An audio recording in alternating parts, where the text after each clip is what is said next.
Welcome back to the 9. We wanted to go deeper into a new study we had for you yesterday that found the amount of screen time among teens has doubled since the beginning of the pandemic.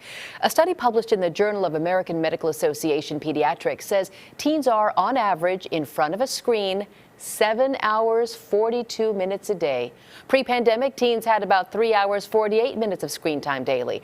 Those numbers do not count the time children spend in front of a screen for school. So let's talk more about this with Mike Robb. You're the Senior Director of Research at Common Sense Media here in the Bay Area. Thanks for being with us. Glad to be here. Of course, 7.7 hours. That's about a full-time job. What are they spending all that time on?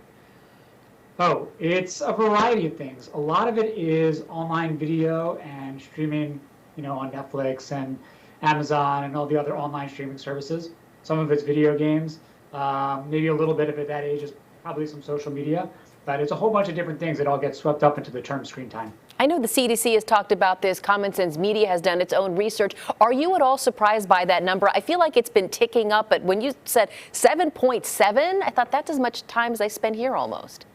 Yeah, we did a study back in 2019, and we found that kids between the ages of 13 to 18 were spending about 7.5 hours a day with what we call entertainment screen media, and kids between the ages of 8 to 12 are spending about 4.75 hours. So it's a lot. How much it increased during the pandemic, I think, is a little unclear, but undoubtedly it's true that while kids were home, they were certainly spending more time with screen media. And look, many parents point to distance learning, and many people even got computers from school after they'd worked so hard to keep them out of the home. So distance learning was a catalyst for the screen overload, according to many parents. The $64,000 question is this: how do parents dial back screen time, especially after so many of us just sort of let go for the past year and a half? Yeah, so I think I would suggest to parents that they actually approach it from the other side.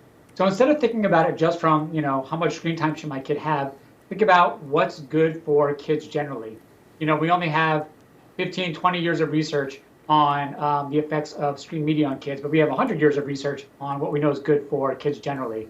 So making sure that they have good sleep, good nutrition, that they have time to go outside, to read, to do their homework, to be social with their friends.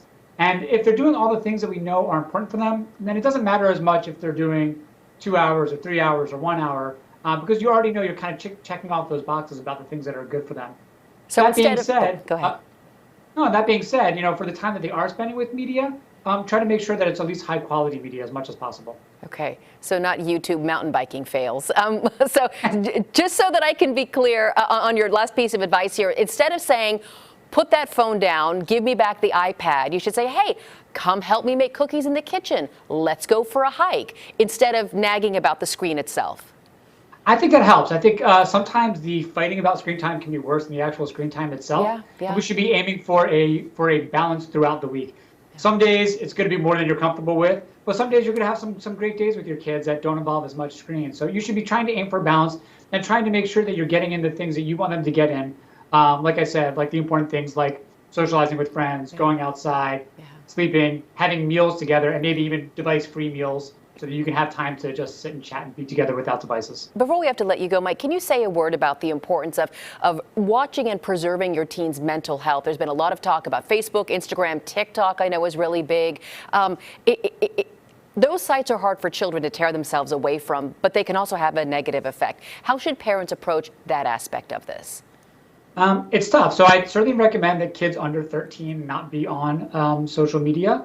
It's really not meant for kids that age. They were not designed for kids below the age of 13. And for kids who are above the age of 13, I think it's good to have a lot of open discussion before they even get on them about the expectations for what they are allowed to do, how much privacy they should expect, and what kinds of settings that they should employ to make sure that they're not sharing inappropriately. And then in the times when you're not having, when your kids are not on their devices, when you're having dinner together, that you just have some open discussions and you ask them to tell you, like, what are you doing on Instagram or social media, and tell me what you like so much about it. Have them walk you through it to allay some of your own fears about what it is that they're doing. Because like you said, there is a lot of content on there that is not good for kids. Yeah, I always go back to the whole, how does that make you feel, right? Because if they're stuck in their phone and you kind of see them withering, let them tell you instead of you telling them. Mike Robb, we could talk for an hour about this, but we have to let you go. I appreciate the good work at Common Sense Media and you're joining us today. Thank you.